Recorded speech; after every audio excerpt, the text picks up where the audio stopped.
me that this buildup that we've just described to you, that's on the East Coast, it's on the West Coast, it's around China, it's around India, this is not going to be used, and I repeat, this came directly from the general this morning, folks. It is not going to be used except in defense. Let's be very clear on that. Now, defense, however, could take a variety of different forms.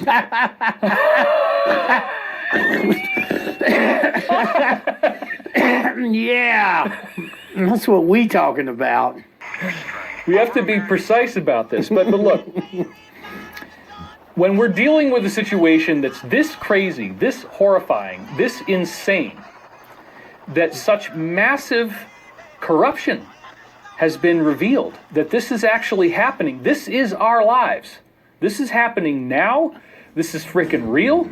You can look up the massive number of flights of people that have been getting interrogations in the air, and then also all this military movement and the alliance briefings that we're getting is that there are many, many different positions in time, everybody. So we got a hard out for Danny in 2.5 hours this time. This is the part 3 of our global, very acrimonious divorce. And that nothing's really happening here. Yeah. Add that. There's nothing really happening here, everybody. And if you aren't, go back to the slide real quick. If you aren't paying attention, you should be, because we could very well be on the verge of a real war. Now, why do I say that? Because according to the Alliance, and this is insider sources we have direct contact with, they are calling this a cyber Pearl Harbor. And believe it or not, if this cyber attack is not stopped, and if the current incumbent actually wins a second term by proving fraud, this is what might happen. China may actually attempt to invade the U.S. And if you don't believe me, you have to look at this, folks, because the U.S. is already making huge military maneuvers as if China was a threat. So let's just launch into this and then we'll discuss it, okay? This was on the Hal Turner radio show website. Apparently people have said, oh, he's this and that, he's the other. Okay, look, I'm not judging his character right now. I'm just reporting on intel that, from what I've heard, is essentially more or less correct. The headline says, ominous, U.S. positioning naval vessels off east and west coasts, massive troop movements in CONUS, which I guess is the central United States, the main United States. So here we go. This is what he says. And again, this has been confirmed. These are things you can look up. You can go online, and again, nobody is talking about this except for us and a couple others.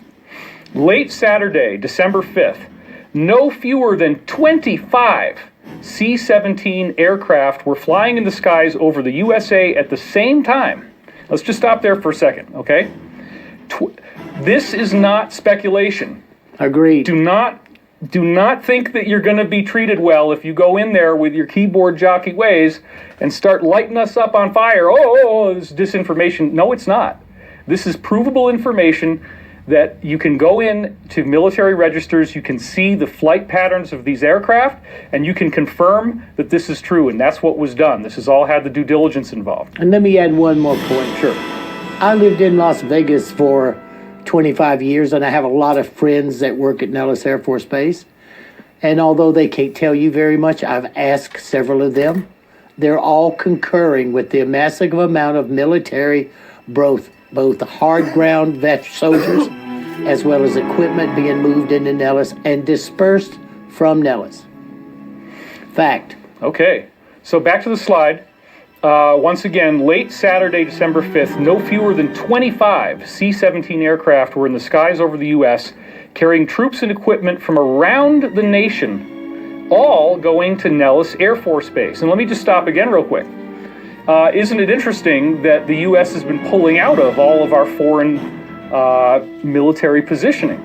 And therefore, the simple movement of all that war material back to the U.S. implies that it could be then reallocated and moved elsewhere. And what we're seeing is an absolutely unprecedented, massive military buildup and movement, as you're going to see. So again, Don't you think this is newsworthy? Don't you think this is worthy of a story? Why does it take a couple idiots like us, banjo music, to have to tell you this? That's the whole point of understanding the cyber war. If this cyber war is happening, and it is, and the election things that are going on and that everybody seems to realize, then we're in the middle of that cyber war now, and just what's next. Right. I have a different opinion of why you would move our military battle fleets into position. I mean, that's just a political point of view. Let's go into that after we define how much there is, because I agree. Yeah, No, that's more important. Okay, so back to the slide. All over the nation, 25 C-17s all going to Nellis Air Force Base. Also, late Saturday, it says, no fewer than 12 C-130 aircraft, which are the biggest that we have. That's the C-130 Hercules, okay? No fewer than 12 C-130 aircraft were also on the move, and also all heading into Nellis. On Sunday, locals on and around Nellis reported the base was swarming with soldiers and Marines. They also reported seeing a vast array of land fighting vehicles, coming out of cargo aircraft. Exactly. True. So, Danny, and this confirms, because you lived in Las Vegas for many, many years. And I have a lot of friends in that area and business in Area 51. They're friends of mine. So, I mean, I can call them and ask them what they see. And so they're seeing exactly what we see in these Exactly slides. what you're saying is what they're saying is happening, and that they're being dispersed. Right. Okay, they're coming in, organizing, and being dispersed. No Right, question okay. about it. But wait, there's more, everybody, so let's go on. This morning, and this was the 8th, December the 8th, okay? According to the U.S. Naval Institute, the Navy has deployed 3 aircraft carriers, plus a landing helicopter dock off the U.S. West Coast, and 2 aircraft carriers and their strike groups, plus another landing helicopter dock off the U.S. East Coast. So then, he goes into specifics now, and I'm quoting from the article with the pictures. Off the West Coast is the USS Carl Vinson in the Pacific Ocean, not at port, along the border of Oregon and Washington, and there's Portland, right? So there's the Vinson. For the 8th, okay? According to the U.S. Naval Institute, the Navy has deployed 3 aircraft carriers, plus a landing helicopter dock off the U.S. West Coast, and 2 aircraft carriers and their strike groups, plus another landing helicopter dock off the U.S. East Coast. So then, he goes into specifics now, and I'm quoting from the article with the pictures. Off the West Coast is the USS Carl Vinson in the Pacific Ocean, not at port, along the border of Oregon and Washington, and there's Portland, right? So there's the Vinson. The USS Essex, the helicopter deploying ship off the coast of San Francisco. There's, again, Silicon Valley, all that kind of stuff. Kaboom, right there. And naturally, off Los Angeles coast, which is another place we'd expect would be a big problem. And that's why we went somewhere else. I hold that but we're not going to say where. Hold that slide, David. Yes. Watch, everybody. When you hear an aircraft carrier, and then you see 2 names, strike group and battle group, okay? When you think about it's just an aircraft carrier, that's a strike group. That means it has 13 ships. An aircraft carrier strike group has 13 ships. Wow. A battle group has 30. Wow. So when you're moving strike groups, not just one little flat top, Right. you're moving an entire armada of weaponry. When you look at the Zoom wall and the light cruisers and the heavy cruisers, then you start looking at a lot of deployment. And you got 4,000 Marines you can put on ground anytime. And when you talk about helicopters, you're transporting equipment and men. Right, so this is actually a picture of the strike group, and you can see, let's see how many, 1, 2, 3, 4, 5, 6, I can count 6 ships There's just in the 13. picture, but you say there's a total of 13. It's 13 in a strike group. So that's massive. And then off the East Coast, we have the Dwight D. Eisenhower off the coast of Connecticut, and that, of course, encompasses things like New York City, that whole region, even Washington, D.C., right? They could defend that. The USS Gerald Ford off the coast of New Jersey, again, really close to D.C. and New York. And look at the number of ships. Again, these are massive deployments. And we have the USS Iwo Jima off the coast of South Carolina. Your own favorite. So here's the USS Iwo Jima. So now here what we have is the diagram of these strike groups. So we have USS Carl Vinson, USS Essex, and Theodore Roosevelt, all there on the East Coast, on the West Coast, rather. And then on the East Coast, Eisenhower, Gerald Ford, Iwo Jima. And then we also have, isn't that interesting? Look at all these U.S. military deployments that are coincidentally, quote unquote, right around India, which they might need to protect, and China. Because China might make a move on India anytime. They've already been doing incursions on the Indian border. This is very concerning. They're killing each other. Right. So let's go back to the slide again and read more of what he has to say from his own briefings. Given these new naval deployments and the very large, sudden movement of troops into Nellis Air Force, one gets the impression that the United States is preparing to defend its homeland from actual invasion. Hint, that may actually be the case. Word in intelligence circles says that if the SC voids any or all of the November 3rd E due to the massive F and violations of the USC with changes to E laws and the lawless extension of V for weeks in violation of 3 USC 1 and 2, the Dems are planning on asking the UN to invade, to depose you-know-who as a dictator. Let's just pause on this for a second. Read this and soak this in, folks. That is absolutely freaking insane. Exactly. And that a foreign power is going to invade our country when the particular case that we're looking at here, we're not even going to use the F word, the amount of dishonesty that we have seen is so freaking massive.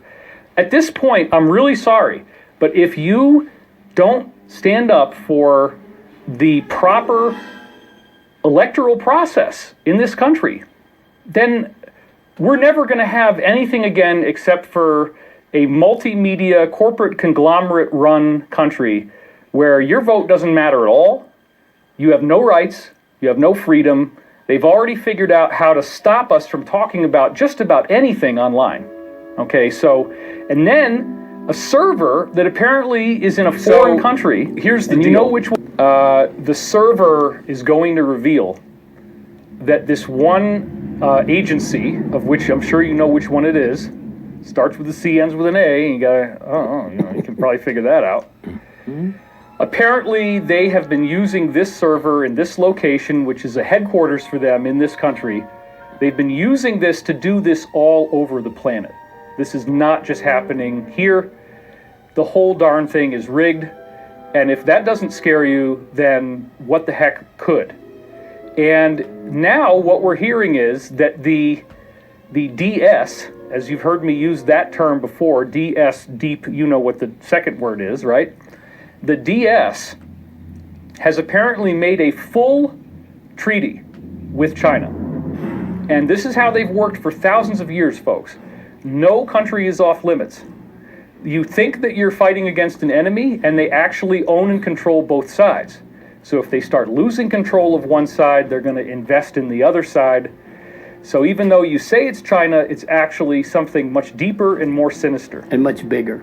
Much bigger. Because remember, what I wanted to say, when you start talking about putting battle fleets and battle groups and strike forces, I believe that what's happened is defending against enemies both foreign and domestic. Absolutely. You know, like somebody asked me the other day, they said, well, what in the world do you think the Chinese would have invested in Georgia?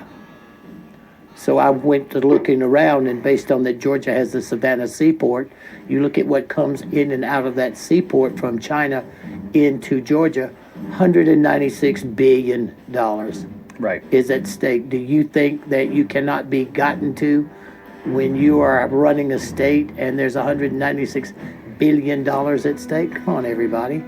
Listen to what David is saying from a point of view that we have to realize that if our vote doesn't count, and what we're seeing is not all the point that I look at that my vote is in jeopardy of that it counts, which I believe I went into the military for, I served and defended. But it also means that what David does is he gives us a step back from it, a deeper view from it of these forces that are seeking to control and dominate us more than some BS political party or some political crap that Americans have been doing ever since we created this republic. So I didn't mean to interrupt, David, but this is both foreign and domestic. We must be prepared that if they're inside the gate, we must put a force outside our country to show, yes, we're going through this as Americans, and yes, it's really happening, and yes, it's terrifying. But if you think this is the best time for you to come and invade America based on something the United Nations thinks or anybody else thinks, I, as a typical Marine, say, well, okay, come on and get you some. Come get you some. Amen. Hoorah. Step right on up. People forget. I know we're spiritual beings, everybody, and I saw all this 45 years ago, and so I have a means to look at it from. But when you sit down and you listen on this Saturday afternoon,